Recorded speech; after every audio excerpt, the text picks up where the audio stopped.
இது வந்து 6 மாதம் நீங்கள் 5 வருஷம் பொறுத்தீங்கனாலும் ஒன்றும் ஆகாது. இவங்க ஸ்டாண்டர்டாக போய்கிட்டு இருப்பாங்க. கம்ஃபர்டபுளாக டிவிக்கே போய்கிட்டு இருக்கு. நாளுக்கு நாள் வந்து இந்த அரசாங்கத்தினுடைய நடவடிக்கைகளை மக்கள்கிட்ட நம்பிக்கை வந்துக்கிட்டு தான் இருக்குது. அவங்களா ஏதாவது தப்பு பண்ணி அவங்களா எதுவும் கெட்ட பெயர் வாங்கிக்காம தாவேக்கா இருந்தாங்கன்னா எதிர்கட்சிகள்னால இன்றைக்கி ஒன்றுமே பண்ண முடியாது. அந்த அளவுக்கு வந்து இன்றைக்கி மக்களுடைய செல்வாக்கு வந்து நாளுக்கு நாள் விஜய் அவர்களுக்கு அதிகமாகிட்டு போகுது. வெற்றியை ஏற்றுக்க முடியாத ஆட்கள் பேசி மெஷின்னால அதுக்கு இது ஒரு விடை கொடுக்கும் இல்லையா? இது கரெக்டாக இருந்துச்சுன்னா இல்லைங்க மெஷின்னாலலாம் இல்லைங்க கரெக்டாக தாங்க பண்ணியிருக்காங்க. அப்போ ஒரு முதலமைச்சர் சிட்டிங் சிஎம்னுடைய தொகுதியான கொளத்தூரில் வந்து 2 வருஷம் 4 மாதம் ஆன கட்சி வந்து அதிகாரிகளை கையில் போட்டுக்கிட்டு எலெக்ஷன் இவிஎம் மெஷினை வந்து டேம்பர் பண்ணிட முடியுமா? அதிமுகவுடைய சிவி சண்முகமும் சிபிஎம்னுடைய பே சண்முகமும் 2 ஒன்று தான். அவங்களுக்கு கொள்கை ஒன்றும் கிடையாது, கொள்கை புடலங்காய் ஒன்றும் கிடையாதுன்னு எழுதியிருந்தாங்க. அதை இவர் வந்து காயப்பட்டு திருப்பி வந்து அவர் பப்ளிஷ் பண்ணியிருந்தார். அது இல்லாமல் தேர்தலோட சொல்லியிருந்தார், நாங்கள் பேச ஆரம்பித்தா நீங்கள்லாம் தாங்க அப்படின்னு. அப்போ அதில் வந்து இவங்க முரண்பாடுகள் நிறையா இருக்குது. இன்னும் ஒரு படி மேலே போய் சொல்ல போனோம்னா தாவேக்கா ஆட்சிக்கு வரும்போதே சொல்லினோம், இனிமேல் பாருங்கள் கலர் கலராக டிசைனாக எல்லாரும் மறு வச்சிருந்தா எல்லாம் வருவாங்க, சூதானமாக இருக்கணும்னு நம்ம பேசியிருந்தோம். இப்போ தெரியுதா உங்களுக்கு எல்லாம் எங்கெங்கெல்லாம் இருந்து வராங்கன்னு தெரியுதா? இப்போ உங்களுக்கு கண்டிப்பாக இனிமேலும் பல பேர் இந்த மாதிரி வருவாங்க. எல்லாம் இது வரைக்கும் 5 வருஷம் ஹைபர்நெட் ஆகி கோமாவில் இருந்த ஆட்கள் பூரா பாருங்க இப்போ வந்து உயிர் தெளிந்து அப்படியே பொங்கிக்கிட்டு வருவாங்க பாருங்க. ரஞ்சித் பேசுறது எவ்வளோ அபத்தம் பாருங்க. நீங்க நீட்டை பத்தி பேசுறது, ஏதாவது நீட்டை பத்தி பேசுறீங்களாங்க? நீட்டு பாதிப்பை பத்தி ஏதாவது பேசுறீங்களா? நீட்டி முழக்கினாங்க. அங்க என்ன சொல்றாரு, ராஜ்மோகன் தலித்துங்கிறதே அவர் வந்து எலெக்ஷன்ல அந்த தொகுதியில் நின்னதுக்கு அப்புறம் தான் தெரியும். அப்போ இனிமேல் ராஜ்மோகன் என்ன பண்ணணும்னா ஒரு போர்டு போட்டுக்கணும், நான் தலித்து அப்படின்னு. இனிமேல் ரஞ்சித்தினுடைய பிரகாரம் நீங்கள் நான் எல்லாருமே நம்ம எந்த சமூகத்தை சார்ந்தீங்க ஜாதி பேரை போட்டு ஒரு நேம் கார்டு அடிக்கிற மாதிரி நம்ம ஒரு போர்டு கழுத்தில் மாட்டிக்கணும். பார்த்தா அதுக்கு அமீர் வேறு இருக்காருல்ல, அந்த கூட்டத்தில் இருக்கிறவங்க தான் அறிவாளியம். அங்கே இருக்கிறவங்க பூரா வந்து பார்த்தீங்கன்னாக்கா அறிவில்லாதவர்களாம். யார்? சினிமா தேட்டரில் இருக்கிறீங்க. இவர் என்ன இஸ்ரோ விஞ்ஞானியாக இருந்தாரா நம்ம அமீர்? என்ன எடுத்துகிட்டு இருந்தார் அவர்? அதான் சினிமா அவரும் சினிமா நடிகர் தான். அப்புறமே இது வரைக்கும் விஞ்ஞானியா இருந்துட்டு இப்போ வந்து திடீர்னு அரசியல் களத்துக்கு வந்த மாதிரி பேசுறீங்க. நீங்க எடுத்த அதே சினிமா தானே சார்? அப்போ உங்க படத்தை பார்த்தவங்க அப்புறம் முட்டாளா? அப்போ அதே மாதிரி வெற்றிமாறன் நாங்கள் ஸ்டேஜில் பேசும்போது இது மாதிரி டெல்லியில் வந்து மத்திய அமைச்சர் ராஜன் நீட் ரிஃபார்முக்காக போராடுறாங்க, நம்ம இங்கே பேனுக்காக போது அங்கே ஸ்டேஜில் இருக்கிற ஒரு ஆள் சொல்கிறார், இல்லை அவங்களும் வந்து நீட்டை வேண்டான்னு தான் சொல்கிறாங்களே அப்படின்னு. ஓ அப்படியா, சாரி அப்படிங்கிறாரு அவர். அப்போ என்ன போராட்டம் சிஜேபி நடத்துறதுன்னு கூட அதை வெற்றிமாறன் தெளிவாக சொல்கிறாரு. மேலே இருக்கிறாள் இல்லை அவங்களும் நீட்டு வேண்டான்னு தான் போராடுறாங்கன்னு தவறான தகவலை சொல்கிறாரு. வெற்றிமாறன் உடனே ஓ அப்படியா, அப்போ நான் என்னை கரெக்ட் பண்ணிக்கிறேங்கிறார்.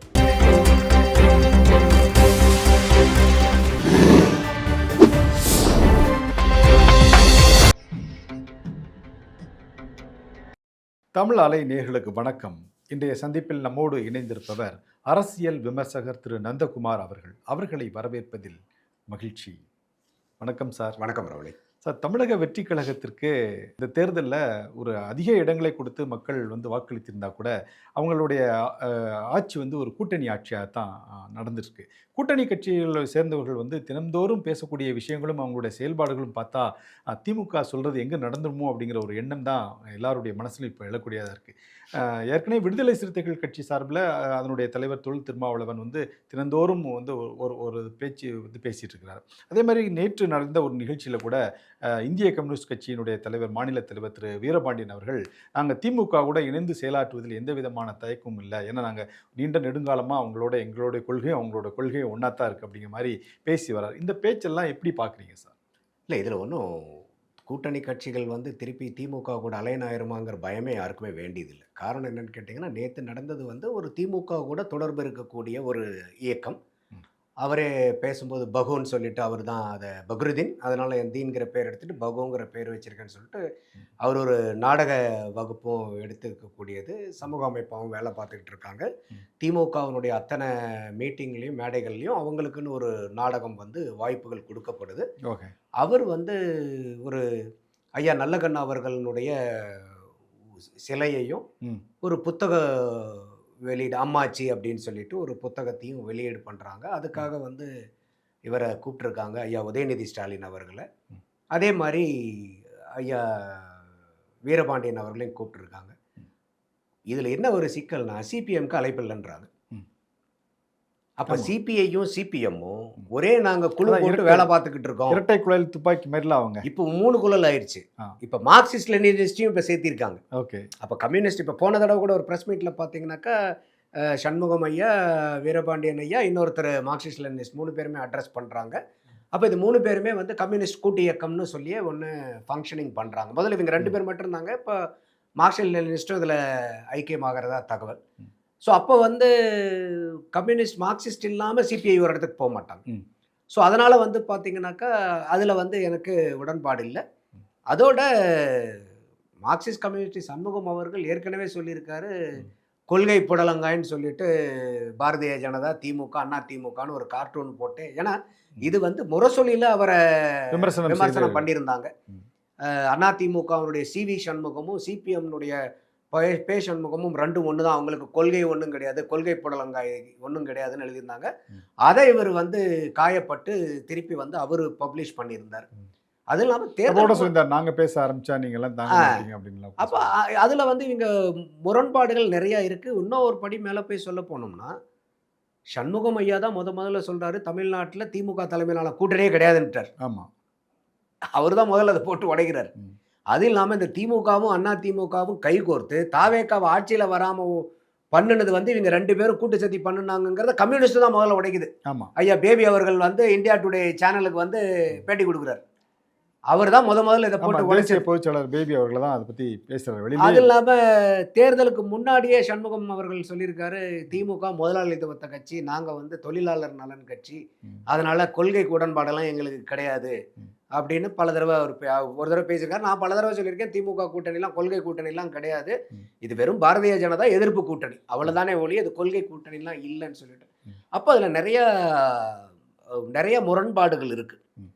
அதோட மட்டும் இல்லாம அந்த மேடையில பேசும்போது அவர் பகுவே சொல்றாரு, இல்லை எனக்கு திடீர்னு அழைப்பு வருது, என்ன பண்றாங்க ஏது பண்றாங்க, 2 பேர்த்தையும் ஒண்ணா கூப்பிட்டு வைக்கிறீங்களே, என்ன ஏதுங்கிறதெல்லாம் விசாரிச்சாங்கன்னு அவரு ஓப்பனா உதயநிதி பேசும்போதே சொல்றாரு, என்ன ஏதாவது குதிரை பேரம் நடக்குதா அப்படிங்கிற அளவுக்கு எங்கிட்ட பகு வந்து எங்கிட்ட கேட்டார், இந்த மாதிரிலாம் கேட்டாங்க சார்ன்னு என்கிட்ட கேட்டாருன்னா அவர் ஓப்பனா ஸ்டேஜ்லேயே உதயநிதி ஸ்டாலினே பேசினார்.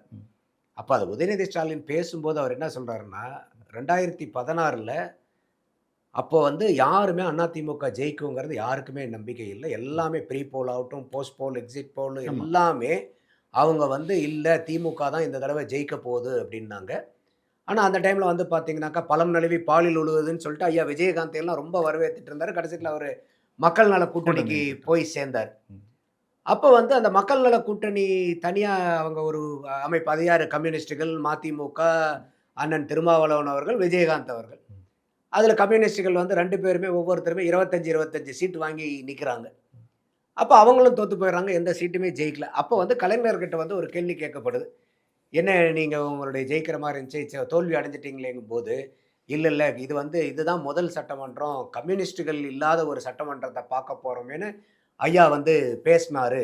அந்த அளவுக்கு ஐயா கருணாநிதிக்கே வந்து கம்யூனிஸ்டுகள் சட்டமன்றத்தில் இல்லாததை வருத்தப்பட்டு பேசினாருன்னு அந்த மேடையில் சொல்கிறாரு. என்னை பொறுத்த வரைக்கும் வந்து பார்த்தீங்கன்னாக்கா, கருணாநிதி அவர்கள் வந்து ரொம்ப குசும்பா பேசக்கூடியவர், அதே மாதிரி வந்து ரொம்ப நக்கல் நையாண்டியும் பேசக்கூடியவர். ஆனால் அது அவர் பண்ணுறது நக்கலா நையாண்டியானே தெரியாது. அப்போது ஊசி இறக்குற மாதிரி. ஆமாம், அவர் சர்க்காஸ்டிக்கலாக கமெண்ட் அடிக்கிறதுல பயங்கரமான நிபுணத்துவம் பெற்றவர். அப்போ வந்து பார்த்தீங்கன்னாக்கா அவர் சொன்னது, நீங்கள் தோத்துட்டீங்களேங்கும் போது இல்லை கம்யூனிஸ்டுகளே இல்லையே அப்படின்றது வருத்தத்தில் சொல்லலை. நாங்கள் இன்னைக்கு ஆளுங்கட்சியாக வர முடியாததுக்கு காரணமே இந்த மக்கள் நல கூட்டணியில் இருக்கக்கூடிய கம்யூனிஸ்டுகள். அப்போ நாங்கள் தோத்ததை விடுங்க, கம்யூனிஸ்டுகள் வந்து ஒத்த சீட்டு கூட வரலையேன்னு அவர் நக்கலாக சொன்னது, அது சர்க்காஸ்டிக்கலாக சொன்னது. அதை உதயநிதி ஸ்டாலின் அவருக்கு புரிஞ்சுக்கிட்டாரா இல்லையான்னு தெரியல. வந்து இங்கே அவர் வந்து இந்த மாதிரி சொல்கிறாரு அப்படின்னு ஐயா வந்து வருத்தப்பட்டு, கம்யூனிஸ்டுகள் கூட இல்லையே இந்த இல்லாத ஒரு சட்டமன்றமாக இருக்க போகுதேன்னு அவர் ரொம்ப மெனக்கெட்டு வலிஞ்சு, எந்த கூட்டணினால தோத்தாங்க, அந்த மக்கள் நல கூட்டணினால. அதனால தான் வந்து பார்த்தீங்கன்னாக்கா அவங்கள இந்த கூட்டணிக்கு கூட்டு வச்சு செய்யறதுன்னு சொல்லுவாங்க பாருங்க, அந்த மாதிரி அந்த மக்கள் நல கூட்டணி பூரா ஒன்றா திமுகவுக்கு வந்துச்சு. அவங்கள பூரா வச்சு செஞ்சாங்க திமுக. ஏன்னா 2021 தேர்தலில் 6 சீட்டு தான் கொடுக்குறாங்க கம்யூனிஸ்ட். அப்பயே ஐயா சண்முகம் சொல்றாரு, இது நாங்கள் சரித்திரத்திலே இவ்வளோ கம்மியாலாம் நாங்கள் போட்டி போட்டது கிடையாது, இந்த தடவை இரட்டை இலக்கம் வாங்காமல் விடமாட்டாங்கன்னு ஐயா சண்முகம் இந்த 2026 தேர்தல் சீட்டு உடன்படிக்கைக்கு முன்னாடி பேசிக்கிட்டு இருந்தார். அதுவும் குறைச்சிட்டாங்க. புது ரெக்கார்டு கிரியேட் பண்ணாங்க. 2021 தான் ரெக்கார்டு கிரியேட் பண்ணாங்கன்னு பார்த்தா அங்கேயாவது 6 கொடுத்தாங்க. அவங்க கொடுத்த ரெக்கார்டு அவங்களே ரெக்கார்டு பிரேக்கர்ன்பாங்க பாருங்க, அந்த மாதிரி 6 5 குறைச்சு புது ரெக்கார்டு இன்னைக்கு கம்யூனிஸ்டுகள் வந்து கிரியேட் பண்ற அளவுக்கு பண்ணாங்க. அதையும் சொன்னாங்களே, இந்த மாதிரி தேர்தலில் இட ஒதுக்கீடு தொடர்பாக பேசும்போது கூட எங்களுடைய குறை, அதாவது எங்களுடைய எண்ணிக்கையை வந்து அதிகமாக கொடுக்காம எங்களை ரொம்ப குறைச்சிட்டாங்க, ஆமா, அதுவே எங்களுக்கு ஒரு வருத்தத்தை ஏற்படுத்தி கட்டாயம் சொன்னாங்க. அது அடுத்தது மதிமுகவுக்கு நீங்க கொடுத்த சீட்ல ஒத்த சீட்டு மதிமுகவுக்கு வந்து அவங்க சின்னத்துல நிக்கலாம்னு சொன்னாங்க. அந்த சின்னத்தையும் பிடுங்கி இன்னைக்கு பாருங்க, அவங்க வெளியே வந்தாலும் எம்எல்ஏக்கள் 2 பேரும் திமுக ஆள்கள் தான் அங்க இப்ப திமுகவில் இருக்கிறாங்க. அப்போ மதிமுகவையும் வச்சு செஞ்சாங்க. அண்ணன் திருமா அவர் கடலூர்ல தேர்தலுக்கு முன்னாடி பேசும்போது கூட உழுவுற 100 ஓட்டுல 25 ஓட்டு நம்ம ஓட்டு சிந்தாம செதறாம உழுவணும் அப்படின்னார். 4 ஓட்டுல ஒத்த ஓட்டு நம்மளுக்கு சிந்தாம செதறாம உழுவுனார். அப்ப என்ன இருந்ததுன்னா, அவர் வந்து நமக்கு 25% வாக்கு வங்கி இருக்குது, அது சிந்தாம செதறாம திமுகவுக்கு உழுவணும்னு சொல்லிட்டு இருந்தாரு. அப்பயே வந்து வன்னியரசு வந்து 25 லெவல்லலாம் பேசிக்கிட்டு இருந்தார் சீட்டு. அப்போ அன்னைக்கு எம்எல்ஏவா இருந்த ஆலூர் சானவாஸ்லாம் 10 சீட்டுக்கு கீழே கம்மினா இந்த திமுக கூட்டணி வேண்டாங்கிறதுக்கு எங்கள் அண்ணன் வேண்டியதெல்லாம் நானே போதும்னார். பேட்டியெல்லாம் நீங்களும் பார்த்துருப்பீங்க. அப்படி இருந்தவங்க எத்தனை சீட்டு கிடைச்சது கடைசியில்? 8 தான் கொடுத்தாங்க. 8 சீட்டு. அப்போ அந்த 8 சீட்லேயும் அண்ணன் திருமாவளவன் அவர்கள் வந்து காட்டுமன்னார்குடியில் நிற்கிறதா முயற்சி எடுத்தார். அப்போ கூட அவர் காரணம் சொல்கிறாரு, இல்லை இந்த தேர்தல் முடிவுக்கு அப்புறம் இன்றைக்கி இருக்கக்கூடிய இதே அரசியல் நிலைமை இருக்காதுன்னு. மற்ற எல்லாத்தையும் விட அவர் முன்கூட்டி கணிச்சார். ஆமாம். அப்போ கூட வந்து பார்த்தீங்கன்னா தனியாக நின்னா பெரிய அளவுக்கு வந்து விமர்சனங்கள் வருதுன்னு சொல்லிட்டு அதற்கும் ப்ரெஷர் கொடுத்தா அவரையும் சீட்டில் வந்து கூட்டணி தர்மம் அப்படின்னு சொல்லிட்டாரு. வேறு என்ன பண்ண முடியும்? நீங்கள் அவர் என்னை வந்து இப்படி நிர்பந்திக்கிறாங்கன்னு சொல்லவும் முடியாது இல்லை. அப்போ இன்றைக்கி நல்லா யோசிச்சு பாருங்க, நீங்கள் அண்ணன் திருமாவளவன் அவர்கள் வந்து இன்றைக்கி எம்எல்ஏவாக இருந்தால் வன்னியரசு அவர்கள் இன்றைக்கி மந்திரி அமைச்சர் போயிருக்க முடியுமா? அமைச்சர் அதுதான் கடுப்பு அப்படிங்கிறாங்களே. அப்போது இந்த சிக்கல்கள் எல்லாம் இருக்குது. அப்போ இதை வந்து பிசிகாவையும் திமுக வச்சு செஞ்சுது, மதிமுகவும் செஞ்சுது, கம்யூனிஸ்டுகளையும் செஞ்சுது, தேமுதிக எதிரணியில் இருந்துச்சு. ஆனால் இவங்க தேமுதிகவை செய்கிறத விட தேமுதிக உள்ளார் வந்து இவங்களை செஞ்சு விட்டுருச்சு. 10 சீட்டை கொடுத்து அவங்களுக்கு அந்த 10 சீட்டு அங்கே போனனால, ஒரு ராஜ்யசபா சீட்டும் போனனால கூட்டணி கட்சிகளுக்கு பூரா வந்து பார்த்தீங்கன்னா பெரிய அழுத்தமாச்சு. அப்போது இவங்க கூட்டணி கட்சிகளை இவங்க யாருமே முன்னாடி மதிக்கலை. அண்ணன் திருமாவளவன் கூட பேசினார் இல்லையா, நீங்கள் வந்து ஏன் தோத்தன்னு சொல்லி நீங்கள் இது பண்ணுறீங்க, நீங்கள் கூட்டணிக்கு முன்னாடி எலெக்ஷன் முன்னாடி கூட்டணிகளுக்கு கட்சிகளுக்கு என்ன நீங்கள் வந்து அங்கீகாரமும் மதிப்பு மரியாதை கொடுத்தீங்கிறத நான் விமர்சனமாக சொல்லலை, நீங்கள் யோசிச்சு பாருங்க, பரிசீலனை செஞ்சு நீங்களே உங்களுக்கு ஃபுட் ஃபார் தாட் மாதிரி நான் சொல்கிறேன் அப்படின்னாரு. அப்போது இந்த அளவுக்கு அங்கே வந்து இன்னும் முரண்பாடுகள் இருக்குது, ஏகப்பட்டது. அப்போ இன்னைக்கு வந்து ஒரு மீட்டிங்கில் போய் 2 பேர் போய் உட்கார்ந்தனாலவே வந்து உடனே கம்யூனிஸ்டுகள் போயிடுவாங்க. இல்லை, நான் அதுக்காக மட்டும் நான் கேட்கல. ஏன்னா இப்போ சமீபத்தில் நடந்த அந்த நீட்டுக்கு எதிரான போராட்டத்தில் கூட பால நிலத்தில் வந்து இடம் கொடுத்து அங்கே போராட்டத்துக்காக வழி கொடுத்தேன். ஆனால் அந்த இடத்துல நடந்த போராட்டம் வந்து தாவேக்காவுக்கு எதிராகத்தான் நிறைய முழக்கங்கள் முழங்கப்பட்டது. அதை இடம் கொடுத்த கம்யூனிஸ்டுகள் கட்சி எந்த விதத்திலையும் கேள்வி கேட்கல. இந்த மாதிரி எதுக்கு தாவேக்காவை எதிர்த்து நீங்கள் கேள்வி கேட்குறீங்க அப்படிங்கிற மாதிரி எதுவும் சொல்லலைங்கிற ஒரு அந்த ஒரு தாட் ப்ராசஸ், அந்த தாட் போயிட்டு இருந்துச்சு. அதுக்கு வீரபாண்டியன் அவர்கள் பதிலளிக்கும் போது கூட தாவேக்கா ஒன்றும் விமர்சனத்திற்கு அப்பாற்பட்ட கட்சி கிடையாது அப்படின்னு சொல்லி பகிரங்கமாகவே ஒரு பேட்டி கொடுத்துருந்தார். இது போன்ற சூழ்நிலைகள் எல்லாமே பார்க்கும்போது தான் அப்போ ஒருவேளை உங்கள் தாவேக்காவில் இடம் தொடர்ந்து நீடிக்கிறது ஒரு சந்தேகத்தை கேள்வி எழுப்புது. அதுக்கு தான் இந்த கேள்வியை கேட்டேன். இல்லை, இப்போ பால நிலத்தில் பார்த்தீங்கன்னா நானே பல இடத்துல விமர்சிச்சிருக்கிறேன். இது வந்து பேன் நீட் போராட்டம் இல்லை, விஜய் எதிர்ப்பு போராட்டம் தாங்க. அப்போ அங்கே வந்து யாராவது வந்து நீட்டுன்னா என்ன, நீட்டில் என்ன பிரச்சனை இருக்குது, இல்லை நீட்டுனால வந்து ஏழை மாணவர்கள் பாதிக்கிறாங்களா, இந்த 7.5% ஒதுக்கீடு கொண்டு வந்தாங்களே அதனால் பலன் அடைஞ்சிருக்காங்களா இல்லையா, இன்றைக்கி என்ன மருத்துவக் கல்லூரி இருக்குது, எத்தனை மருத்துவக் கல்லூரிகள் இருக்குது, எத்தனை சீட்டு இருக்குது, இந்த நீட்டு வரத்துக்கு முன்னாடி எத்தனை ஏழை மாணவர்கள் அரசாங்க பள்ளி மாணவர்கள் அங்கே போய் சேர்ந்தாங்க, அதுக்கப்புறம் எத்தனை பள்ளி மாணவர்கள் நீட்டுனால சேர முடிஞ்சது, இந்த ஏதாவது புள்ளி விவரங்கள் அங்கே பேசி நீங்கள் கேட்டிருக்கிறீங்க? அங்கே வரவங்க பூரா விஜய் விமர்சனிக்கு விஜயை திட்டணும், அங்கே திட்டணுன்னே ஓன்னு பயங்கர கைத்தட்டல். அதனால தான் சொல்கிறேன், அது பேன் நீட் போராட்டமே இல்லை, அது வந்து விஜய் எதிர்ப்பு போராட்டம். இதில் ஜனநாயகனுக்கு எதிரான போராட்டம் தான் சொல்லி சொன்னாங்க. ஆமாம், அது வந்து பார்த்தீங்கன்னாக்கா எல்லாரும் போய் அவங்கவுங்களுக்கு இந்த ஜனநாயகன் படத்தை நாங்கள் இங்கே ஜனநாயகத்துக்காக போடுறோம், அங்கே ஜனநாயகம் இங்கே வந்து அறிவு இருக்கிறவங்க அங்கே அறிவு இல்லாதவங்க என்னென்னமோ பேச்சுக்கள். அதில் பாருங்க, இது நடத்துனது யார்? இந்த போராட்டத்தை முன்னெடுத்து நடத்தினது சிஜேபி, கரப்பாம்பூச்சி ஜனதா பார்ட்டி. அந்த இருக்கக்கூடிய இயக்கத்தை ஆளுங்க வந்து அன்னைக்கு அனௌன்ஸ் பண்ணுறாங்க, தர்மேந்திர பிரதான் ராஜினாமா பண்ணதுக்கப்புறம் மேடையில் அந்த நபர் ஏறி அந்த டிஷர்ட்டும் போட்டிருக்காரு, இந்த மாதிரி நம்மளுடைய கோரிக்கை வெற்றி இல்ல எனக்கு பெற்று தெரிஞ்ச தமிழ்நாட்டுல கரப்பான்பூச்சி ஜனதா பார்ட்டின்னு ஒரு பார்ட்டி பெரிய ஆரம்பிச்ச மாதிரியும் இல்ல, திடீர்னு வந்து பால நிலையத்துல கூடின பிறகு தெரியும், ஓ இவங்கெல்லாம் கரப்பான்பூச்சி ஜனதா இல்ல பார்ட்டி இது வந்து சேர்ந்தவங்களா? எப்பயுமே ஐஏசின்னு வந்துச்சுல, இந்தியா அகைன்ஸ்ட் கரப்ஷன். நான்லாம் அதுல வந்து போராடி இருக்கேன். நான் உண்ணாவிரதம் இருந்திருக்கேன். நான் ஒவ்வொரு கிராமமா பாயிண்டா போய் பேசி ஊழலுக்கு அகைன்ஸ்டா நான் பேசியிருக்கேன். ம். அப்போ வந்து ஐஏசிங்கிற ஒரு இயக்கத்துல நம்ம போய் மெம்பர்ஷிப் எல்லாம் கிடையாது. இது தானா எழுது. இப்ப இந்த சிஜேபிங்கிறது அது வந்து ஒரு பதிவு செய்யப்பட்ட அரசியல் கட்சியே கிடையாது. கிடையாது. அது ஒரு மூவ்மெண்ட். அப்ப அந்த மாதிரி நம்ம எப்படி ஐஏசியில போயிட்டு நம்ம வந்து அங்க மெழுகுபத்தி ஏத்திட்டு மெழுகுபத்தி ஊர்வலம், எதிர்ப்பு போராட்டம், உண்ணாவிரதம், அந்த லோக்பால் லோகாயத்துக்காக இதெல்லாம் நானே பண்ணியிருக்கேன் உட்காந்து. ம். ஏன்னா அந்த அளவுக்கு நமக்கு இந்த ஊழல் மேல கடும் கோபம் ஆட்சியாளர்கள் மேல. அப்ப அதுக்கு மெம்பர் ஆகணுங்கிற அவசியம் இல்லை. ஆனா இத கூட்டமைக்கிறதுக்கு ஒவ்வொரு இதுக்கும் இந்த இலாக்காக்கள் இருப்பாங்க. அப்பெல்லாம் வந்து பாத்தீங்கன்னாக்கா என்னை கூடுவாங்க இதுல இருந்து. சார் எங்க போராட்டம் போறீங்க என்ன ஏதுன்னு சொல்லிட்டு. நம்ம அதுல இருந்து வந்ததுக்கு அப்புறம் கூட இல்லைங்க நான்லாம் இது ஒர்க்ல இருக்கேங்க, நான் அதெல்லாம் இல்லைங்கும் போது கூட அந்த அளவுக்கு வந்து நம்மளை கேட்பாங்க. ம். அப்போ இப்ப என்ன ஆகுதுன்னு கேட்டீங்கன்னாக்கா, இந்த மாதிரி சிஜேபி வந்து இதை அமைக்கிறதுக்குன்னு ஒரு ஒரு 10 பேர் இருப்பாங்க. ம். அவங்க வந்து அந்த கட்சியினுடைய மெம்பரா இருக்கணுங்கிற அவசியம் இல்லை. அதை முன்னெடுத்து இனிஷியேட் பண்ணுவீங்க.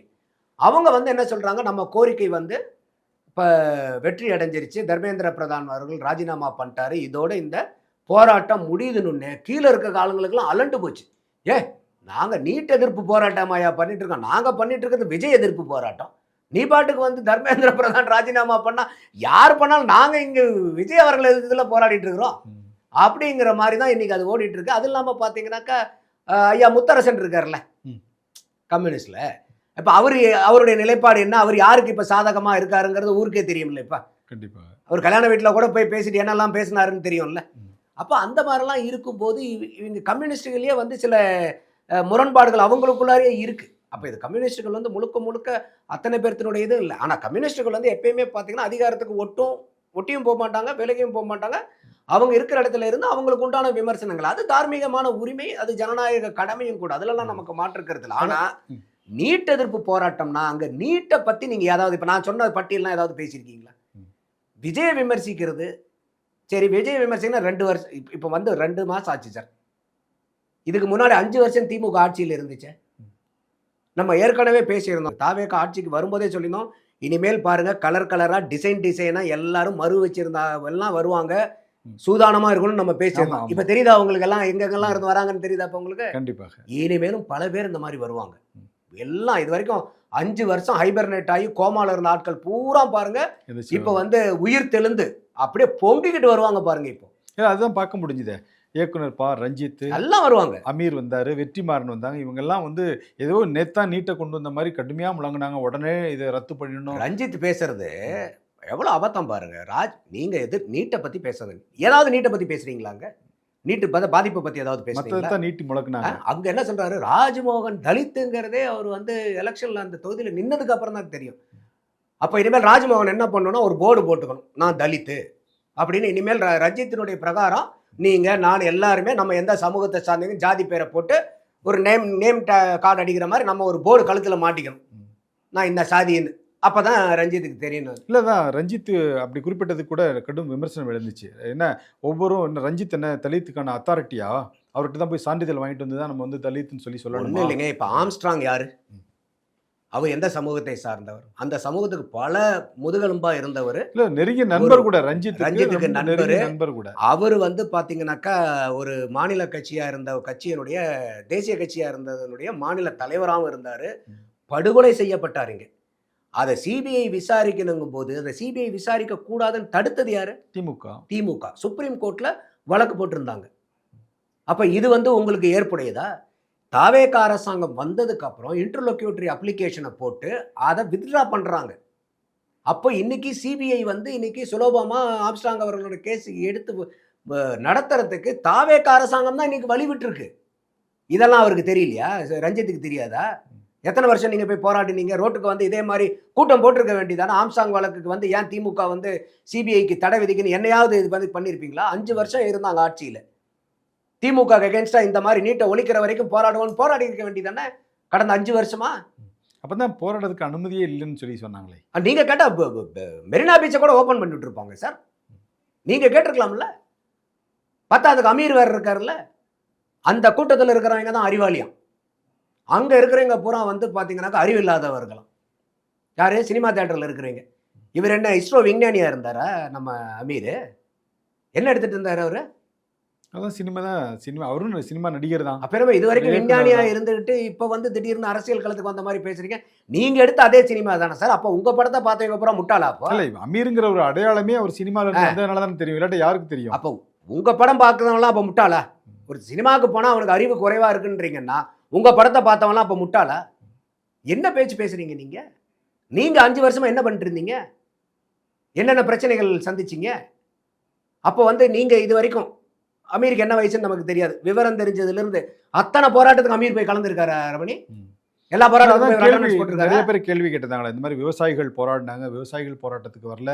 தூய்மை பணியாளர்கள் சென்னை மாநகராட்சிக்கு முன்பு கிட்டத்தட்ட 10 நாளா தொடர்ந்து போராடிட்டு இருந்தாங்க. அதுக்கெல்லாம் நீங்க எங்க போனீங்கன்னு சொல்லி அந்த கேள்வி வந்துச்சு. அப்போ அவருக்கெல்லாம் வந்து அப்போ அந்த கூட்டத்தில் இருக்கவங்க பூரா அமீருக்கு அறிவு இல்லை, இங்கே இதுக்காக போராடுறவங்களுக்கு தான் அறிவு இருக்குது, அமீர் இது வராதனால அறிவு இல்லைன்னு சொன்னால் அமீர் அதை ஏற்றுக்குவாரா? என்ன மாதிரி பேச்சு பேசிக்கிட்டு இருக்கீங்க? அதே மாதிரி வெற்றிமாறன் நாங்கள் ஸ்டேஜில் பேசும்போதே இது மாதிரி டெல்லியில் வந்து மத்திய அமைச்சர் ராஜன நீட் ரிஃபார்முக்காக போராடுறாங்க, நம்ம இங்கே பேனுக்காக போது அங்கே ஸ்டேஜில் இருக்கிற ஒரு ஆள் சொல்கிறார், இல்லை இல்லை அவங்களும் வந்து நீட்டை வேண்டான்னு தான் சொல்கிறாங்களே அப்படின்னு. ஓ அப்படியா, சாரி அப்படிங்கிறார் அவர். அப்ப என்ன போராட்டம் என்ன நடக்குது? போராட்டம் சிஜேபி நடத்துறதுன்னு கூட அதை வெற்றிமாறன் தெளிவாக சொல்கிறாரு. மேலே இருக்கிற ஆள் இல்லை இல்லை அவங்களும் நீட்டு வேண்டான்னு தான் போராடுறாங்கன்னு தவறான தகவலை சொல்கிறாரு. வெற்றிமாறன் உடனே ஓ அப்படியா, அப்போ நான் என்னை கரெக்ட் பண்ணிக்கிறேங்கிறார். அப்போ இதுதான் உங்கள் போராட்டத்தில் போராடுறவங்களுடைய புரிதலா? எந்த புரிதலில் நீங்கள் எல்லாம் போராடிட்டு இருக்கீங்க? இதில் அடுத்தவங்களுக்கு வந்து அறிவு கம்மியாக இருக்குது, அறிவு இல்லாமல் இருக்குது, என்ன பேச்சு இது? நான் அதனால தான் சொல்கிறேன், இது நீட்டு விளக்க போராட்டம் இல்லை, இது வந்து விஜய் எதிர்ப்பு போராட்டமாக தான் இவங்க பண்ணிக்கிட்டு இருக்கிறது. அப்போ 5 வருஷம் நீங்கள் எங்கே சார் போயிருந்தீங்க? திமுக கேட்டுட்டு இடைவிடாத 5 வருஷம் தொடர்ந்து மெரினாவை கொடுங்க சார்ன்னு சொல்லிட்டு உட்காந்து போராட இருக்க வேண்டியதானே இந்த 5 வருஷத்துக்கு. ஏன் பண்ணல? இப்போ இதெல்லாம் நம்ம அவங்களை கேள்வி கேட்க வேண்டிய கட்டாயம் வருது இல்லை? அதான் சார், இந்த தாவேக்கா அரசு செய்யக்கூடிய சில நல்ல திட்டங்களை கூட இவங்க பாராட்டம் அடைகிறாங்க.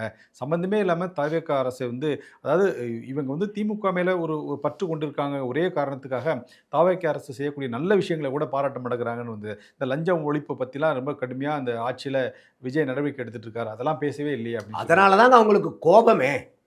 எப்படி வந்து புதுசாக ஒரு ஆள் வந்து நாங்கள் இத்தனை வருஷம் நாங்கள் சிஸ்டத்தை வந்து எந்த அளவுக்கு கட்டமைச்சிருக்கிறோம், எதா இருந்தாலும் எங்களுக்கு காசு கொடுக்காம வேலையாகாதுன்னு ஆட்சிக்கு வர ஆட்கள் பூராமே அன்னைக்கு மன்னர்களுக்கு இந்த அளவுக்கு பராக்கிரமங்களும் அதிகாரங்களும் இவ்வளோ பவர்ஃபுல்லாக இருந்தாங்களான்னு தெரியாது. இன்னைக்கு மக்களால் தேர்ந்தெடுக்கப்படக்கூடிய எம்எல்ஏக்கள், மந்திரிகள், துணை முதலமைச்சர்கள், முதலமைச்சர்கள் அந்த அளவுக்கு வந்து ஒரு பெரிய என்ன வேணா செய்யலாங்கிற அளவுக்கு 60 வருஷமா நாங்கள் இந்த கட்டமைப்பை ஏற்படுத்தி வச்சிருக்கிறோம். திடீர்னு ஏதோ சினிமாவில் நடிச்சிட்டு இருந்தாரு, அவர் வந்து கட்சி ஆரம்பிக்கிறனாரு, வந்தார் போனார், ஆட்சிக்கு வந்தார், கடைசியில் சரி வேற ஏதாவது பண்ணுவாருன்னு பார்த்தா லஞ்சத்தை ஒழிப்போம், ஊழலை ஒழிப்போன்னு சொல்லிக்கிட்டு இருக்கீங்க. இதுக்காக சார் அரசியல்? என்ன சார் அரசியல் பண்றீங்க? அந்த கோபம் தான் இவர் மேலே இப்போ தீருது. வேற என்ன பண்ணிட்டாரு சொல்லுங்க?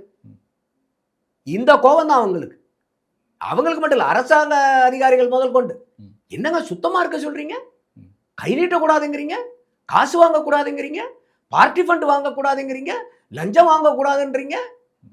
சரி கேஷாக வாங்கினா தான் தப்புன்னு நாங்கள் பாட்டுக்கு டிஜிட்டலில் ஜிபேலையும் கூகுள் பேலையும் வாங்கிட்டு இருந்தோம், ஃபோன்பேலையும் அதையும் வந்து தொலாவி பிடிக்கிறீங்க.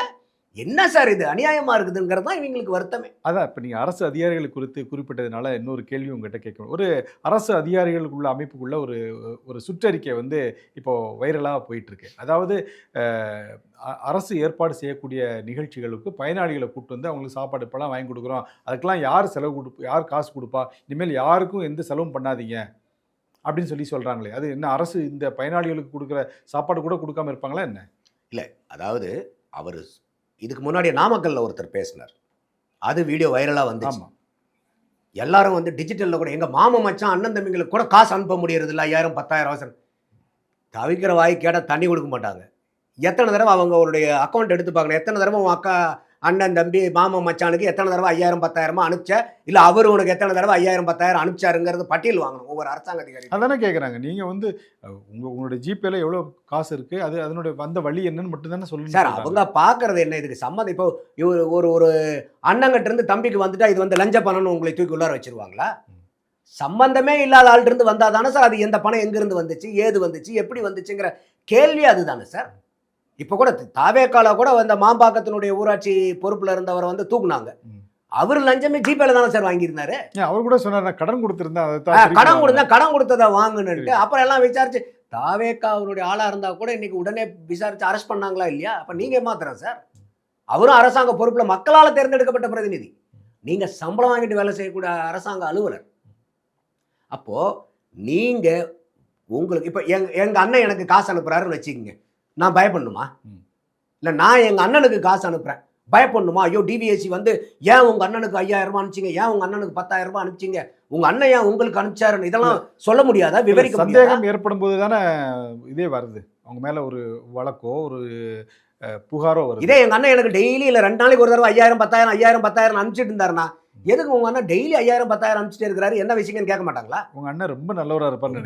நல்லவரா இருக்காரு, பேசாம உங்க அண்ணனை சொல்லி என்னை தத்தெடுத்துக்க சொல்லுங்கன்ற மாட்டாங்க எல்லாரும்.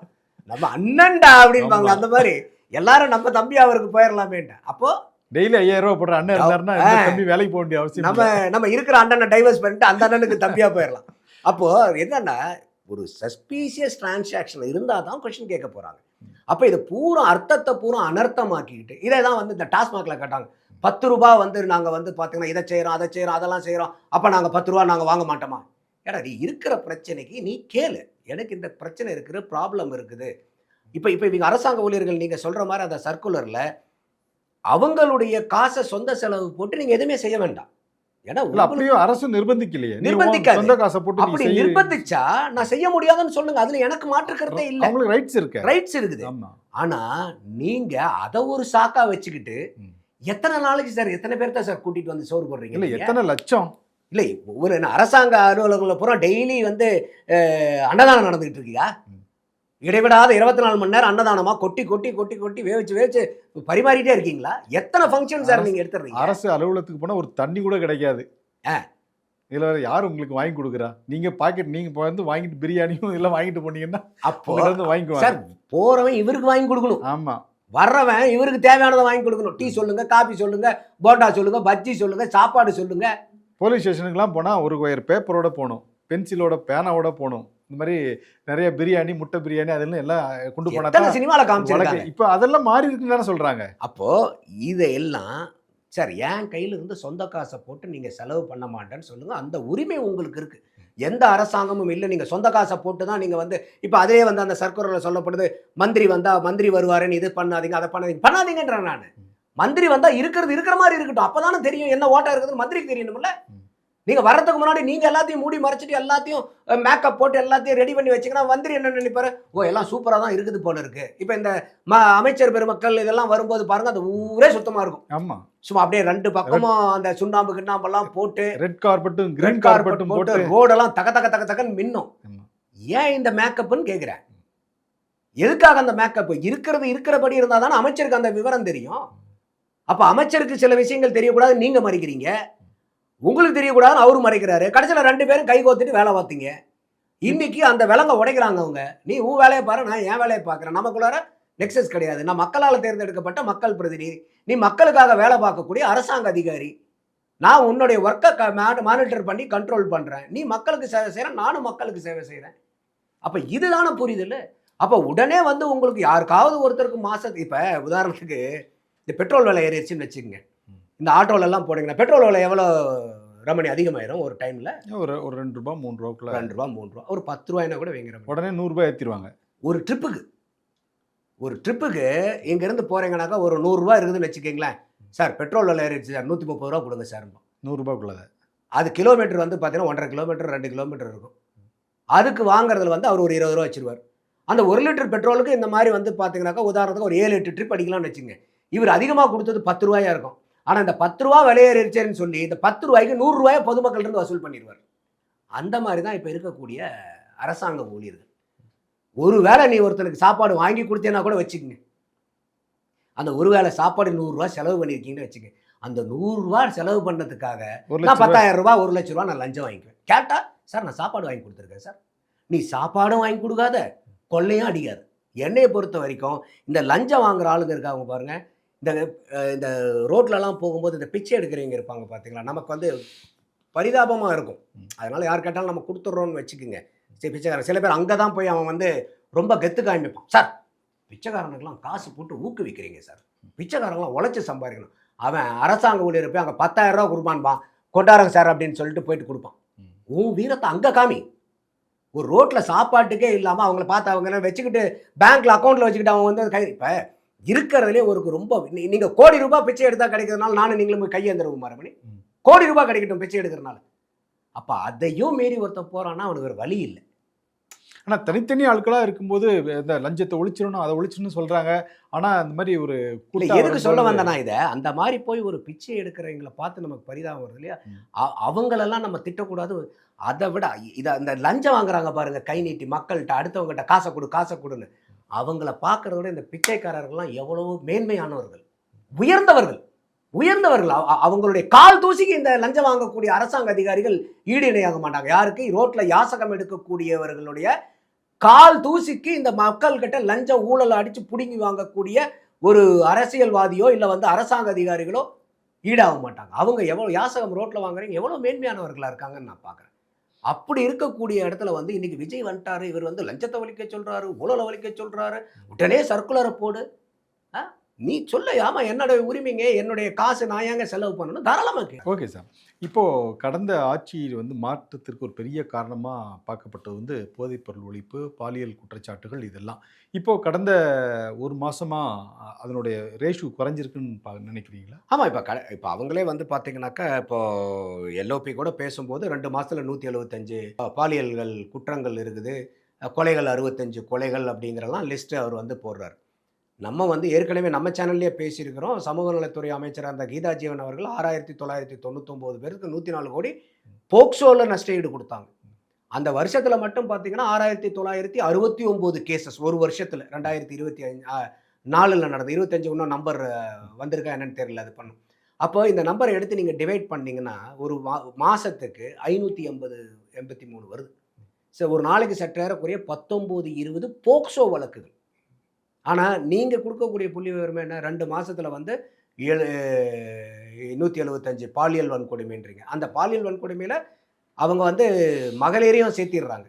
அப்போ போக்சோ மட்டுமே 583 ஒரு வருஷத்தில் பதிஞ்சிட்டு இருந்த ஒரு மாதத்துக்கு கேசஸ் இருந்த தமிழ்நாட்டில் இன்னைக்கு 2 மாதத்தில் 175ங்கிறது ரமணி குறைஞ்சிருக்கா அதிகமாக இருக்கா ரமணி? குறைஞ்சு தானே இருக்கு. அப்போ இந்த இடத்துல அதை நம்ம பாராட்டுறோம். இன்னும் நம்மளுடைய எண்ணம் என்னன்னா இதெல்லாம் இல்லாமல் இருக்கணும், இன்னும் நம்ம அதிகமாக வேகத்தில் ஓடணுங்கிறது தான் என்னுடைய பார்வை. அப்போ வந்து அன்னைக்கு இருந்துச்சே இன்னைக்கு இல்லையானா இன்னைக்கு இருக்கு, அன்னைக்கு எவ்வளோ இருந்துச்சு இன்னைக்கு எவ்வளோ இருக்குங்கிறது தான் கம்பேரிசன் நடவடிக்கை. இப்போ ஐயா விஜய் வந்ததுக்கு அப்புறம் இந்த குற்றவாளிகள் எல்லாம் கதவை பூட்டிட்டு ரூம் குளோர் போட்டு உட்காந்துக்குவாங்களா? அப்படியே அரசாங்க அதிகாரிகளே பொங்கி எழுந்துக்கிட்டு இருக்காங்க, என்ன எங்களால் ஒன்றுமே பண்ண முடிய மாட்டேங்குது, இப்படி பண்ணுறாங்கன்னு சொல்லிட்டு இந்த நாமக்கல் அந்த ஆஃபீஸர் பேசுனதெல்லாம் பார்த்தோம் வீடியோ. அப்படி இருக்கும்போது இன்றைக்கி ஒரு குற்றவாளி ஒருத்தன் கிரிமினல் கதவை சாத்திட்டு உள்ளார உட்காந்துப்பானா? ஆனால் அது எவ்வளோ குறைஞ்சிருக்குது, அந்த ரேஷியோவை தான் நம்ம பார்க்கணும். அப்போ இன்றைக்கி இப்போ இவ்வளோ வந்திருக்கிறது இன்னும் போக போக குறைஞ்சிட்டு போகும். அப்போ அது வந்து சிறந்த ஆட்சின்னு நம்மளால் தாராளமாக மக்கள் சொல்லலாம். அது ஓகே சார். இப்போது தமிழ்நாட்டில் நீட்டுக்கு அடுத்தபடியாக பேசக்கூடிய விஷயங்கள் என்ன அப்படின்னா, காவிரி நீரில் அதாவது மேகதாது அணை கட்டுறதை வந்து இந்த அரசு பெருசு சீரியஸாக எடுத்துக்கல, கர்நாடகாவுக்கு போய் பேசுகிறதெல்லாம் தவறுன்னு சொல்லி திமுகவுடைய தலைவர் திரு மு க ஸ்டாலின் அவர்கள் குறிப்பிட்டிருக்கிறார். 3ஆம் தேதி முதலமைச்சர் திரு விஜய் அவர்கள் கர்நாடகாவுக்கு போகிறதா ஒரு திட்டம் இருக்குது அப்படின்னு சொல்கிறாங்க. அதற்கு கர்நாடகாவிலேருந்து ஒரு வரவேற்பு கிடச்சிருக்கு. அவங்க என்ன சொல்கிறாங்க, ஹெலிகாப்டர் தயாராக வச்சுருக்குறோம், வந்து நீங்கள் வேணால் எங்களுடைய டேம் எல்லாம் சுற்றி பாருங்கள், உங்களுக்கு தண்ணி கொடுக்கறதுக்கு தேவையான நீர் ஆதாரம் எங்ககிட்ட இருக்கான்னு நீங்கள் வந்து பாருங்கள் அப்படிங்கிற இந்த போக்கெலாம் எப்படி பார்க்குறீங்க? இல்லை, விஜய் அவர்கள் வந்து நம்ம முதலமைச்சர் 3ஆம் தேதி போகிறாரா இல்லையாங்கிறது இது வரைக்கும் அதிகாரப்பூர்வ தகவல்கள் இல்லை. ஒவ்வொருத்தரும் ஒவ்வொரு இது வந்துட்டுருக்கு. ஆனால் முதலமைச்சர் சொன்னால் தான் அது ஃபைனலுங்கிறது அவங்களே சொல்கிறாங்க. ஸோ வி ஆர் அவைட்டிங் த இது. 2வது வந்து இதை போய் பார்க்கணுமா? தேவையில்லை. ஹெலிகாப்டர் அவர் கொடுக்குறாரு, ஏன் ஹெலிகாப்டர் தமிழ்நாட்டில் இல்லையா? அவர் கொடுத்து தான் டிகே சிவகுமார் கொடுத்து தான் நம்ம தமிழ்நாட்டில் ஹெலிகாப்டர் போகணுமா? அதுவும் கிடையாது. இல்லை அவர் போய் பார்த்தா தப்பா? பார்த்தா தப்பும் கிடையாது. இதில் எதுவுமே ஒன்றும் சட்ட சிக்கல் கிடையாது. இப்போ இவர் போய் அங்கே பேசுகிறனாலே வந்து ஏற்கனவே சுப்ரீம் கோர்ட்டில் கொடுத்துருக்கக்கூடிய ஜட்ஜ்மெண்ட் பைண்டிங் வந்து ரிலாக்ஸ் ஆகிடுமா இல்லை மாறிடுமா? மாறாது. அப்போ இதே இதைத்தான் வந்து பார்த்தீங்கன்னாக்கா எம்ஜிஆர் அவர்கள் முதலமைச்சராக இருக்கும்போதே முயற்சி பண்ணாங்க. அப்போ வந்து தேவராஜ் அரசுங்கிறவர் வந்து கர்நாடகத்தினுடைய முதலமைச்சராக இருந்தார். அப்போ அவங்க 2 பேருமே பேசி ஒரு செட்டில்மெண்ட்டுக்கு வரலாங்கிற மாதிரி பண்ணும்போது இதே முரசொலியில் ஐயா கருணாநிதி அவர்கள் வந்து எம்ஜிஆரை வந்து அன்றைக்கி தரைக்குறவாக பேசி அவர் மலையாளிங்கிறனால தமிழர்களுடைய நலன் இல்லாமல் அவர் கையெழுத்து போடுறாரு அப்படிங்கிற மாதிரிலாம் வந்தனால ஐயோ நமக்கு எதுக்குடா வம்புன்னு அவர் கொஞ்சம் பண்ணினாரு. பின்வாங்கி. அதுக்கப்புறம் வந்து பார்த்தீங்கன்னாக்கா 1990களில் வந்து காவேரி மேலாண்மை உங்களுக்கு வந்து அந்த ட்ரிபியூனலை ஃபார்ம் பண்ணுறாங்க. அது சற்றேறக்குறைய 27 ஆல்மோஸ்ட் வந்து ஒரு 17 வருஷத்துக்கு அப்புறம் 2007ல் அவங்க தீர்ப்பு கொடுக்குறாங்க. அந்த 2007 தீர்ப்புக்கு அப்புறமும் கொஞ்சம் டிஸ்பியூட்லாம் வந்ததுக்கப்புறம் சுப்ரீம் கோர்ட்டில் போயிட்டு 2018ல் நமக்கு சுப்ரீம் கோர்ட்டில் இன்னைக்கு இருக்கக்கூடிய ஜட்ஜ்மெண்ட் வருது. என்ன ஜட்ஜ்மெண்ட் வருது? நமக்கு முதல்ல 419 டிஎம்சி இருந்தது ஆஸ் பர் ட்ரிபியூனல் பிரகாரம். Kaveri water dispute tribunal CWTD கொடுத்தது வந்து நமக்கு 419. சுப்ரீம் கோர்ட் என்ன பண்ணுச்சுனாக்கா அதில் வந்து ஒரு 17.25 டிஎம்சியை குறைச்சிது. குறைச்சி 404.5 டிஎம்சி. அந்த 17.25 டிஎம்சி எதுக்காகன்னா அவங்க இதை பற்றி பேசும்போது நீங்கள் டெல்டா மத்தியில் இருக்கக்கூடிய அந்த நிலத்தடி தண்ணீரினுடைய அளவையெல்லாம் நீங்கள் கணக்கு போடாமல் வச்சுட்டீங்க. அதனால் அதிலிருந்து ஒரு 10 டிஎம்சி நீங்கள் நிலத்தடி நீர்லேருந்து எடுத்துக்கலாம். அடுத்தது இன்னைக்கு பெங்களூர் வந்து சிட்டி வளர்ந்துக்கிட்டு இருக்கு. அந்த சிட்டி வந்து ஒரு குளோபல் சிட்டியாக இருக்குது. அதனால் வந்து பார்த்தீங்கன்னா அங்கே குடிதண்ணீர் முக்கியம்னு சொல்லிட்டு அதில் 4.25 டிஎம்சி குடிதண்ணீருக்காக அன்னைக்கே 2018 சுப்ரீம் கோர்ட் ஜட்ஜ்மெண்ட்டில் இந்த 4.25 டிஎம்சி வந்து நம்ம கொடுக்குறோம். இப்போ நீங்கள் மேகதாதை கட்டித்தான் அந்த தண்ணி எடுத்துகிட்டு போகணுங்கிற அவசியம் இல்லை. அவசியம் கிடையாது. அப்போ இந்த 4 இப்போ இன்னைக்கு வந்து பார்த்தீங்கன்னா அவங்க என்ன கிளைம் பண்ணுறாங்கன்னா, இல்லை எங்களுக்கு இப்போ நீங்கள் ஓவராலாக நீங்கள் பெங்களூரினுடைய இன்னைக்கு இருக்கக்கூடிய ரெக்குயர்மெண்ட் 2.3 டிஎம்சி பர் மந்த். ஆனால் கொடுக்குறது 4.17 4.75 நம்ம கொடுத்துட்டோம் பர் ஆனம். அது வந்து பர் ஆனம். அப்போ இவங்க சொல்லலாம் இல்லை எங்களுக்கு பத்தாது. ஏன்னா அவங்களுக்கு பார்த்தீங்கன்னா 2.3 மல்டிப்ளைடு பை 12 போட்டிங்கன்னா சற்று ஏறக்குறைய ஒரு 27 to 28 டிஎம்சி வரும்னு வச்சுக்கோங்க. இதுக்கு 69 டிஎம்சி இருக்கக்கூடிய அணை எதுக்கு அணை? நீங்கள் ஒரு பம்ப் வச்சு ஒரு ஸ்டோரேஜ் டேங்கை போட்டு பம்ப் பண்ணிக்கிங்க. அதுக்கு கூட ஒரு ரெக்வசிஷன் வச்சு ஒரு லீகலாக என்ன பண்ணணுமோ பண்ணுங்க. அப்போ கரெக்டாக அது என்ட்ரு ஆகும்போது ஒரு குறவழியில் அந்த ஆற்றினுடைய குறவழியை நீங்கள் பிடிக்கிற மாதிரி இது பாட்டில் நெக் மாதிரி பாட்டில் நெக்கில் வந்து நீங்கள் அணையை கட்டினீங்கன்னா அது அந்த அணை கட்டுறது எப்படி 99 மீட்டரில் அந்த 400 மெகாவாட் பவர் ஜென்ரேஷன் பிளான்ட்டு இருக்குது. அப்போ நீங்கள் 99 மீட்டர் உயரத்துக்கு சற்று இருக்கிற ஒரு 120 வரும்னு வச்சுக்கோங்க. அதில் நீங்கள் கான்கிரீட் வாலை போட்டு நீங்கள் எடுக்கும்போது அந்த சில்ட்டு சொல்லுவோம் பாருங்கள், நம்ம டீசில்ட் பண்ணுறாங்க. எதுக்காக டீசில் பண்ணுறாங்க? ஒன்று ஆழத்தை கரெக்ட் பண்ணணும். அந்த டீசில் பண்ணக்கூடிய மண் அவ்வளோ வளம் வாய்ந்த மண். அதனால தான் அந்த தூர்வாரும் போது அதெல்லாம் விவசாயிகள் எடுத்து போங்க ஃப்ரீயான்னு பண்ணினாங்க பார்த்தீங்களா? போன ஆட்சியில் எடப்பாடியார் கொடுத்தார். எதுக்காக அந்த மண்? அந்த மண்ணில் அவ்வளோ சக்தி அதில் இருக்கும். அப்போது நீங்கள் 199 மீட்டர் உயரத்தில் போட்டு அதை தடுத்துட்டீங்கன்னா சார் அந்த சில்ட் மறுபடியும் அது வர வழியாக இப்போ அது பூராமே நீரோடையில் வர்றது தானே எல்லாமே, அது பூராமே தேங்கி போயிடும். அப்போ இன்னைக்கு நீங்கள் ஒரு குடிநீருங்கிற பேருக்கு உள்ளார ஒளிஞ்சுக்கிட்டு 67 டிஎம்சி இருக்கக்கூடிய ஒரு டேம் உங்களுக்கு எதுக்கு? அப்போ இது வந்து இன்னைக்கு என்னன்னா மே 2028 கர்நாடகாவில் தேர்தல் வரப்போகுது. இன்னும் 2 வருஷம் இந்த கதையை ஓட்டணும். அவங்க கட்டுறாங்களோ இல்லையா, அந்த எலெக்ஷன் முடிஞ்சதுக்கப்புறம் பேச மாட்டாங்க. இப்போ இன்னைக்கு பாரதிய ஜனதாவுக்கும் வந்து பார்த்தீங்கன்னாக்கா தமிழ்நாட்டில் எந்த ஸ்டேக்கும் கிடையாது. தென் மாவட்டங்கள்லே வேற எதுவுமே இல்லைங்கனால கர்நாடகாவில் அவங்க ஆளுங்கட்சியாக இருந்தவங்க திருப்பி ஆளுங்கட்சியாக வர்றதுக்கு வாய்ப்பு இருக்கக்கூடிய ஆட்கள். அப்போ அவங்களும் என்ன பண்ணுறாங்க, ஒரு டபுள் சைடு கேம் ஆடுறாங்க. திமுக நீங்கள் தமிழ்நாட்டுக்கு நீங்கள் 100 டிஎம்சி ஒன்றும் அடிஷனலாக வாங்கி கொடுத்தீங்கன்னா ஒருத்தர் சீட்டு கொடுக்க போகிறது இல்லை. எப்பெல்லாம் தேர்தல் வருதோ அப்பெல்லாம் இந்த காவேரி இஷ்யூ வருங்க. அப்போ இதை தெளிவாக புரிஞ்சுங்க. இது உண்மையாலுமே குடிநீர் பிரச்சனையா இல்லை இது அரசியல் பிரச்சனையா? இது முழுக்க அரசியல் பிரச்சனை. அப்போ நீங்கள் ஒரு பெங்களூர் மாதிரி சிட்டியை டெவலப் பண்ணும்போது நீர் எவ்வளோ இருக்குது என்ன ஏதுன்னு தெரிஞ்சு அதுக்கு தகுந்த மாதிரி தானே சிட்டியை டெவலப் பண்ணணும். இல்லை எங்கெங்கெல்லாம் இருக்கோ நீங்கள் சேட்டலைட் டவுனாக எக்ஸ்பேண்ட் பண்ணணும்ல. அப்போ அதுக்காக வந்து அடுத்த மாநிலத்தை வஞ்சிக்கிறது எந்த விதத்தில் அநியாயம்? அப்போது இது எல்லாமே வந்து அரசியல் சித்து விளையாட்டுகள் தான் இது. அதில் வந்து நம்ம சூதானமாக நம்ம இருக்கணும். அதுதான் இவர் லெட்டர் உடனடியாக எழுதுறாரு பிரைம் மினிஸ்டருக்கு எழுதுறாரு. அதுலேயே வந்து அந்த அலமாட்டி, ஏன்னா இவர் அன்புமணி ராமதாஸ் தான் ராஜ்யசபாவில் இந்த கொஸ்டின் எழுப்புறார். இந்த மேகதாதுனுடைய டிபிஆர்னுடைய ஸ்டேட்டஸ் என்னவா இருக்குது, ரைப்பேரியன் ஸ்டேட்டட் லோயர் ரைப்பேரியன் ஸ்டேட்டட்லாம் கன்சென்ட் வாங்கிட்டீங்களா, ஸ்டேட்டஸ் என்னன்னு கேட்குறாரு. அதுக்கு வந்து பதில் கொடுக்கும்போது தான் அவர் இணையமைச்சர் என்ன சொல்றாருனாக்கா, இல்லை 2018 சுப்ரீம் கோர்ட் ஆர்டரில் எந்த இடத்துலையுமே வெளிப்படையாக கீழே இருக்கக்கூடிய மாநிலங்களை கேட்டு தான் அவங்க வந்து ஒரு கன்ஸ்ட்ரக்ஷன் பண்ணணுங்கிற அவசியம் எந்த இடத்துலையும் வெளிப்படையாக சொல்லலன்றாங்க. ஆமாம், அதான் தமிழ்நாடு உள்ளிட்ட மாநிலங்களில் வந்து கன்சர்ன் வாங்கணுங்கிற அவசியம் கிடையாது அப்படின்னு அவர் சொல்றாரு. அதுக்கு தான் ஐயா விஜய் லெட்டர் எழுதும்போது இந்த அலமாட்டி ஆர்டர்னு ஒரு சுப்ரீம் கோர்ட் ஜட்ஜ்மெண்ட் 2000 வந்துச்சு. அந்த அலமாட்டி அணை பிரச்சனை என்னன்னு கேட்டிங்கனாக்கா, நமக்கு காவேரியில கர்நாடகா கூட இருக்கிற மாரி பிரச்சனை கிருஷ்ணா ஆந்திராவுக்கு வந்து பார்த்தீங்கன்னாக்கா, கிருஷ்ணா நதியில் இல்ல. அப்ப வந்து நமக்கு எப்படி சிடபிள்யூடிடியோ, அந்த மாரி கிருஷ்ணா வாட்டர் டிஸ்பியூட் ட்ரிபியூனல்னு அவங்க ஃபார்ம் பண்ணி, ஏன்னா அதுல வந்து அவங்க அந்த அலமாட்டி டேம்னுடைய உயரத்த அதிகம் பண்ணி, இந்த ஸ்டோரேஜ வந்து அதிகம் பண்ணணுங்கிற இது. கோரிக்கை இருக்கு அதுல அவங்களுக்கு. வந்து சுப்ரீம் கோர்ட் 2000லே தெளிவா ஜட்ஜ்மென்ட் குடுத்துட்டாங்க. இந்த அளவுக்கு தான் வைக்கணும். இதுக்கு மேல போகக்கூடாது.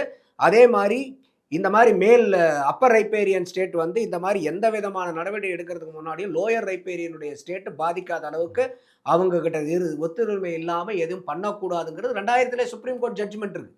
இது 2018க்கு அப்புறம் அந்த ஜட்ஜ்மென்ட் கோட் பண்ணி 2018க்கு அப்புறம் இந்த ஜட்ஜ்மென்ட். அப்ப அதனால தான் ஐயா விஜய் அவர்கள் அந்த ஜட்ஜ்மென்ட்ட குறிப்பிட்டு லெட்டர் எழுதுறாரு.